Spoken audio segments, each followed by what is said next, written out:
Hey, this is Sam Jackson with Heartland Turf and Landscape, and I'm here with a tip on how to create a much more weed-free lawn next spring and summer.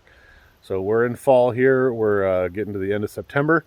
Not a lot of people know that there's a lot of weeds that you typically don't notice until the spring. They're actually germinating now. So your common ones like dandelion, everyone's familiar with that, henbit, chickweed, those are actually germinating now. They're going to sprout. They're going to turn into just little tiny, usually no bigger than like the size of a dime, little sprouts that will overwinter in your lawn. They'll go dormant, and then next spring they're going to start growing like crazy once the temperatures warm back up. So you can actually treat for them now. What we recommend, if you're not going to use one of our programs and you want to try to do it yourself, there's all kinds of options in your big box stores.